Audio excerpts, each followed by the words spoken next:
देखिए दोस्तों, इसमें human evolution, story of evolution के बारे में बताया गया कि किस प्रकार की पहले पृथ्वी थी, एकदम गर्म थी, धीरे धीरे वो ठंडी हुई, धीरे धीरे वाटर के कण आए, फिर यहाँ पे कुछ मॉलिक्यूल वगैरह बने, एटम्स वगैरह बने, बाद में छोटे छोटे जीव जो जल में रहते थे उनका विकास हुआ, फिर बड़े बड़े डायनासोर जैसे जीवों का निर्माण हुआ, और ह्यूमन तो बाद में पृथ्वी के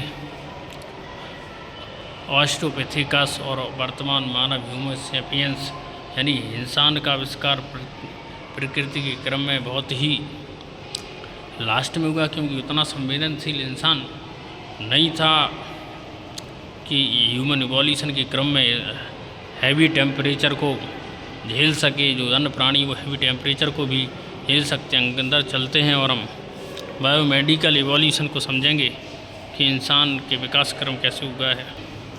महर्षि चरक के बारे में बताया गया है।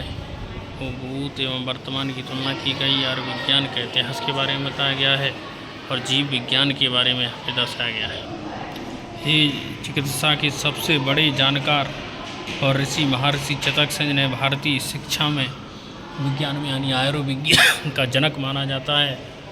जो शल्य चिकित्सा मानी जाती है, उन शल्य चिकित्सा में सबसे निपुण कोई व्यक्ति अगर इंडियन हिस्ट्री में है तो महर्षि चरक को माना जाता है, जो कि यहाँ पे आप देख सकते हैं कि जड़ी बूटियों के माध्यम से, प्राकृतिक आयुर्विज्ञान के माध्यम से चिकित्सा किया करते थे, इलाज किया करते थे।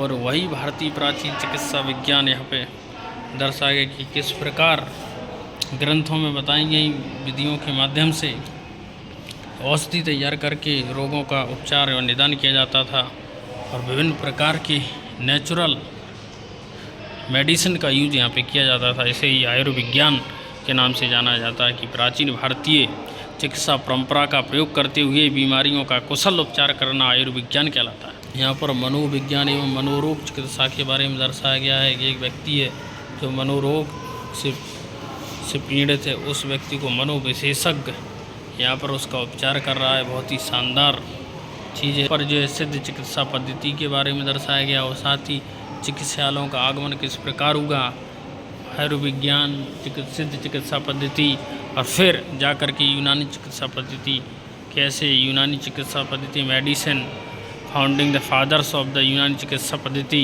हिपोक्रेट्स नॉन एज द बुकरात इन अरेबिक, यानी कि हिपोक्रेट्स को अरेबिक में यूनानी चिकित्सा पद्धति का फाउंडिंग फादर्स के नाम से जाना जाता है। हिपोक्रेट्स यहाँ पर रोगाणु रोधक एवं प्रतिजैविक एंटीबायोटिक के बारे में दर्शाया गया। देखिए, एक वरिष्ठ चिकित्सक हैं, बल्कि ग्रुप ऑफ चिकित्सक हैं, जो कि यहाँ पर एक व्यक्ति का मेडिसिन के माध्यम से इलाज कर रहे हैं, जिस चीज़ को यहाँ पे शल्य चिकित्सा के क्षेत्र में बात की जाए तो महर्षि सुश्रुत को शल्य चिकित्सा के क्षेत्र में जाना जाता है। शल्य चिकित्सा के क्षेत्र में महर्षि सुश्रुत उनके द्वारा यूज किए जाने वाले जो उपकरण हैं, विभिन्न प्रकार की सीजर्स से कैसे हैं, जो यहाँ पर दर्शाएंगे। आधुनिक कैसे आपको ऐसी लिखी जाएगी। ये देखिए आप यहाँ पर किस प्रकार वहाँ पर रह कर के अपने आश्रमों या गुरुकुलों में रह कर के इलाज किया जाता था। ये व्यक्ति है, इसका शल्य चिकित्सा के माध्यम से उपचार किया जा रहा है, उसे उल्टा लेटा दिया गया है। महर्षि सुश्रुत और उनके शिष्यों के माध्यम से उपचार किया जा रहा है। ये उनकी सेविका हैं, जो कुछ लेकर यहाँ पे आ रही हैं। यानी कुल मिलाकर के जो औषधि है, जड़ी बूटी, वो ही यहाँ पर लेकर आया जा रहा है। भिन्न प्रकार की सामग्री यहाँ पर उनकी कुटिया में रखी होती थी, कुछ पात्रों में। और इस प्रकार महर्षि सुश्रुत और उनके शिष्य मिलकर के, देखो प्राचीन सभी सारी चीज़ें प्राचीन तरीके से रखी गई, प्राचीन है। और ये आपको जो उपकरण यहाँ पे दिख रहे हैं, जूम करके दिखाते हैं, आज के उपकरण नहीं, उसी समय के प्राचीन उपकरण हैं जिन्हें हम आपको दिखा रहे हैं। बहुत मेहनत करके हम आपके लिए वीडियो बनाते हैं। प्लीज़ हमारा उत्साह बढ़ाएं, चैनल को लाइक, सब्सक्राइब, शेयर ज़रूर करें।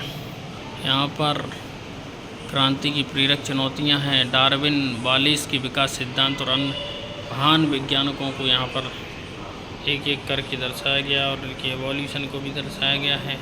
तो बहुत ही शानदार चीज़ है। मेडिसिन के क्षेत्र में आपने देखा, बहुत ही अद्भुत।